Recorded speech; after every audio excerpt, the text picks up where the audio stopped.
pa. Ay, video naman to. As we worship Him in this beautiful morning, hallelujah. Let's sing Open the Eyes of My Heart, Lord, hallelujah.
Holy, holy, holy, I wanna see you. Holy, holy, holy, holy, holy, holy, holy, holy.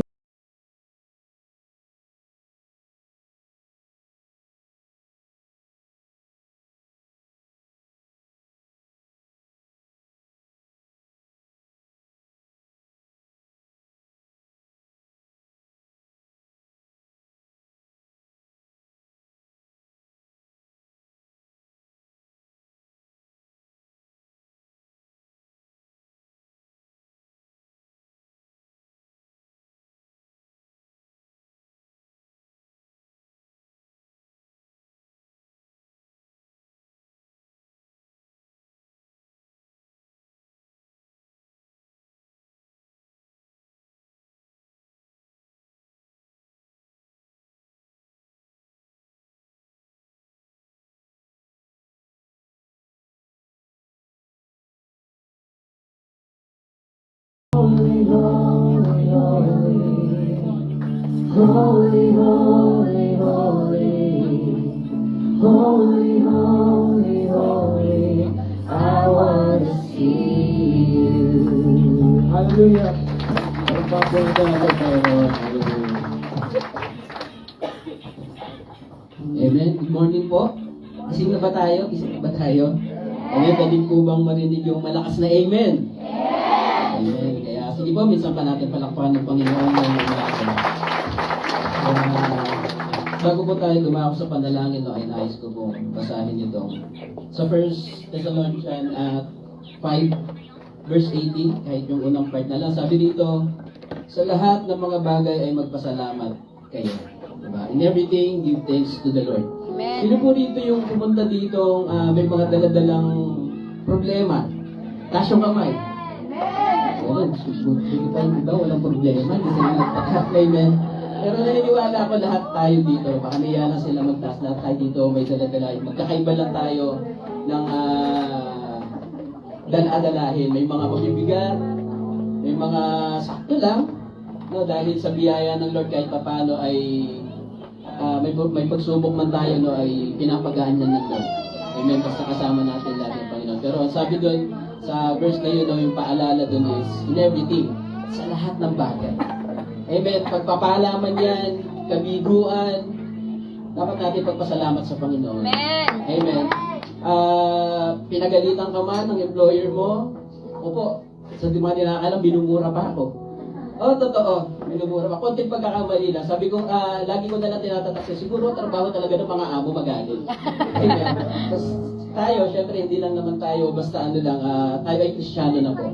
Amen. Dapat nandun yung pangunawa natin. Sabi nga, ganun man sila sa atin, no, at maging ibang tao, no, yung mga bagay na yun ay dapat pagpasalamat pa rin natin sa Panginoon.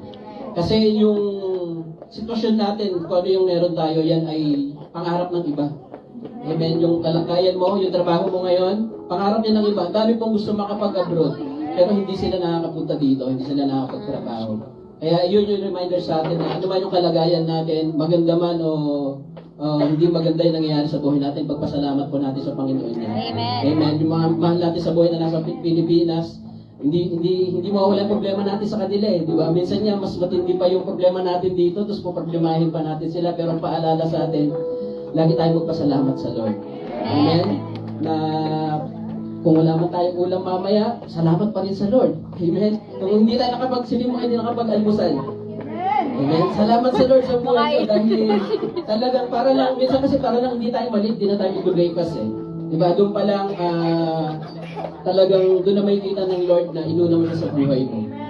Kaya yung po lahat, but before yung verse na yan, yung 18, yung 17, ang sabi doon is mawawala yung panalangin.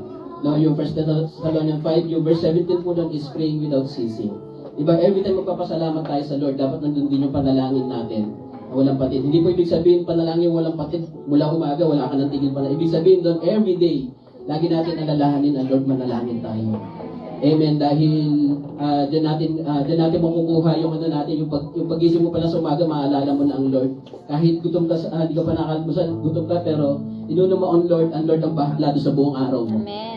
Amen. Kaya ngayon po, tayo lahat ay yumuko, tayo lahat ay manalangin. Yes, O Lord, aming Diyos na banal makapangyarihan sa lahat. Ngayong umagang ito, Panginoon, lubos ka namin pinapasalamatan.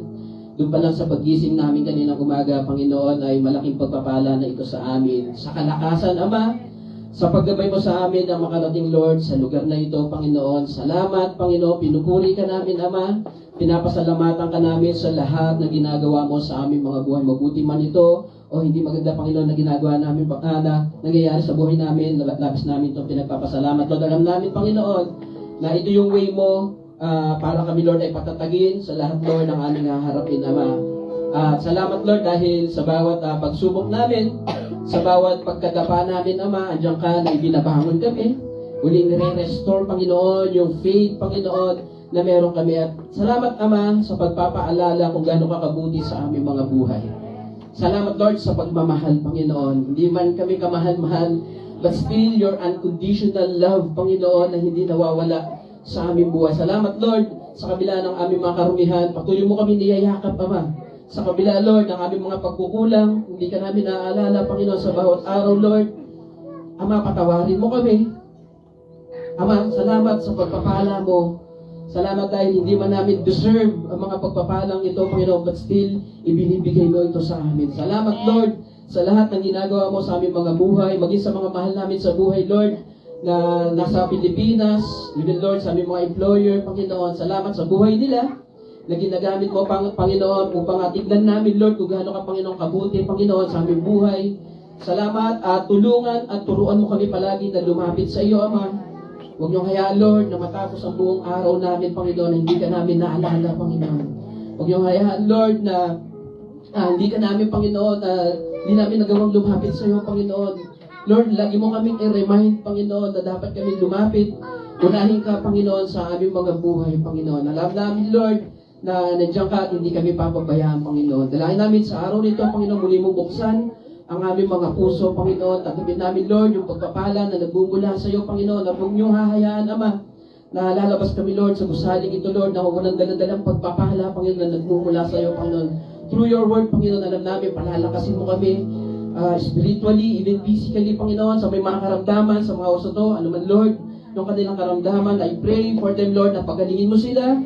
Maging, Lord, yung mga mahal nila sa buhay, Lord, pagalingin mo sa mga kapatiran namin dito, Lord, na wala dito, gawa ng hindi maganda, Lord, yung kanilang pakiramdam. We pray for them, pagalingin mo sila, i-restore mo, Panginoon, yung kalakasan, Panginoon, sa kanila, Panginoon. At gamitin mo, Lord, ang yung mga salita, Panginoon, na it gives us, Lord, not just information, but transformation for everyone, Panginoon. Maraming salamat, Panginoon. Ngayon pa lang, inaangkin na po namin ang katagumpayan ng gawain ito at ang pagpapala, Panginoon, sa bawat isa. Sa pangalan ni Jesus. Amen. Minsan pa po isang malakas na palakpak. Sa buhay. Amen. Hallelujah. Yes, amen. December na. Wow, Christmas na. Pakibati nga po yung mga katabi natin na Merry Christmas. Happy birthday. Merry Christmas! Ready na lang ang regalo. Happy New Year! Amen, amen.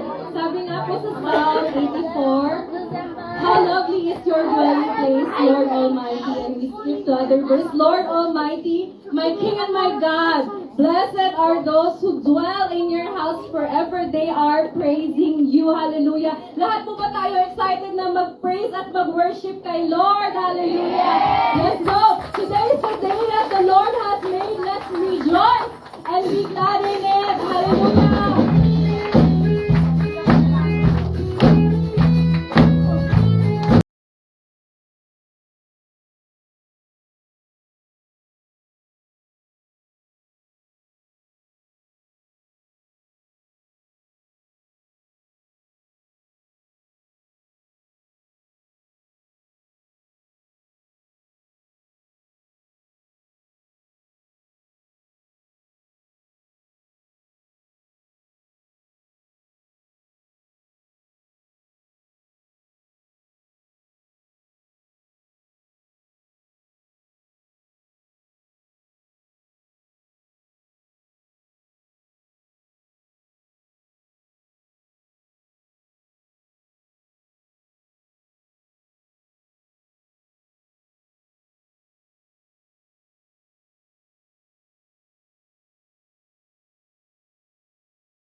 Who takes the orphans, a son and daughter, the King of glory.